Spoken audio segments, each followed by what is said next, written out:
Phone call తో మీ బంగారాన్ని విడిపించి ప్రెజెంట్ మార్కెట్ రేట్ కే కొని బ్యాలెన్స్ అమౌంట్ ని క్యాష్ గా లేకపోతే సమానమైన బంగారాన్ని మీకిస్తుంది అక్షయ గోల్డ్ హబ్. స్వాతంత్ర్య భారతావని చరిత్రలో తొలిసారి కేంద్ర బడ్జెట్ ఆదివారం రోజున పార్లమెంటు ముందుకు రానుంది. వరుసగా 9వ బడ్జెట్ ప్రవేశపెడుతున్న తొలి ఆర్థిక మంత్రిగా రికార్డు సృష్టించనున్న నిర్మలా సీతారామన్ వికసిత్ భారత్ లక్ష్యాలకు అనుగుణంగా సంస్కరణల పథాన్ని కొనసాగిస్తారని తెలుస్తోంది. ప్రపంచ ఆర్థిక వ్యవస్థలో ఒడిదొడుకులు నెలకొన్న వేళ భారత ఆర్థిక వ్యవస్థను మరింత బలోపేతం చేయడం సహా ద్రవ్య క్రమశిక్షణకు ప్రాధాన్యం ఇస్తారని సమాచారం. 2026-27 ఆర్థిక సంవత్సరానికి సంబంధించిన బడ్జెట్ను కేంద్ర ఆర్థిక మంత్రి నిర్మలా సీతారామన్ ఆదివారం పార్లమెంట్లో ప్రవేశపెట్టనున్నారు.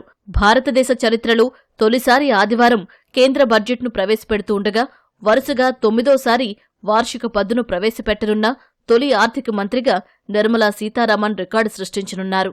ప్రధాని మోదీ నిర్దేశించిన వికసిత భారత లక్ష్య సాధన దిశలో సంస్కరణల పథాన్ని కొనసాగిస్తారనే అంచనాలు వెలువడుతున్నాయి. వృద్ధి రేటు, ఆత్మనిర్భర భారత్పై ప్రత్యేక దృష్టి సారించనున్న ఆర్థిక మంత్రి ప్రపంచవ్యాప్తంగా అనిశ్చిత పరిస్థితులు నెలకొన్న వేళ భారత ఆర్థిక వ్యవస్థను కాపాడేందుకు కీలక ప్రతిపాదనలు చేస్తారని తెలుస్తోంది. తయారీ, సంప్రదాయేతర ఇంధన, రక్షణ, ఎంఎస్ఎంఈ, ఆటో రంగాలను ప్రోత్సహించే దిశగా ఆర్థిక మంత్రి ప్రతిపాదనలు ఉంటాయని నిపుణులు అంచనా వేస్తున్నారు. వ్యవసాయం, పట్టణాభివృద్ధి, ఆర్టిఫిషియల్ ఇంటెలిజెన్స్, ఎలక్ట్రానిక్స్, రైల్వేలపైన ప్రత్యేక దృష్టి సారించే అవకాశం ఉన్నట్లు తెలుస్తోంది. ఇదే సమయంలో ద్రవ్యపరమైన క్రమశిక్షణను పాటించడం సహా మూలధన వ్యయాన్ని పెంచేలా కేటాయింపులు చేస్తారని సమాచారం. ద్రవ్య లోటును 4% తగ్గించడమే లక్ష్యంగా ప్రతిపాదనలు ఉంటాయని తెలుస్తోంది. ప్రస్తుత ఆర్థిక సంవత్సరంలో దీనిని 4.5% కంటే దిగువకు తీసుకురావాలని కేంద్రం నిర్దేశించుకుంది.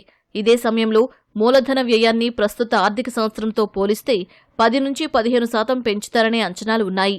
ప్రస్తుత ఆర్థిక సంవత్సరానికి 11.2 లక్షల కోట్లు మూలధన వ్యయాన్ని ప్రతిపాదించారు. మరోవైపు జాతీయ ఉపాధి హామీ పథకం స్థానంలో వీబీజీ రామ్జీ పథకాన్ని తీసుకొచ్చిన కేంద్రం దీనికి ఏమాత్రం కేటాయింపులు జరుపుతుందనే అంశంపై సర్వత్రా ఆసక్తి నెలకొంది. ఆరోగ్యం, విద్యారంగాలకు ప్రస్తుత ఏడాదితో పోలిస్తే అధికంగా నిధులు కేటాయిస్తారనే అంచనాలు వెలువడుతున్నాయి. బ్యాంకింగ్ రంగంలోనూ పెద్ద ఎత్తున సంస్కరణలు ప్రతిపాదిస్తారని తెలుస్తోంది. వికసిత భారత్ లక్ష్యాలకు అనుగుణంగా పెద్ద ఎత్తున సాంకేతిక పరిజ్ఞానాన్ని అందిపుచ్చుకోవడం, ప్రపంచ స్థాయి పోటీతత్వాన్ని తట్టుకునేలా ప్రభుత్వ రంగ బ్యాంకులను తీర్చిదిద్దేలా ప్రతిపాదనలు చేస్తారని నిపుణులు అంచనా వేస్తున్నారు.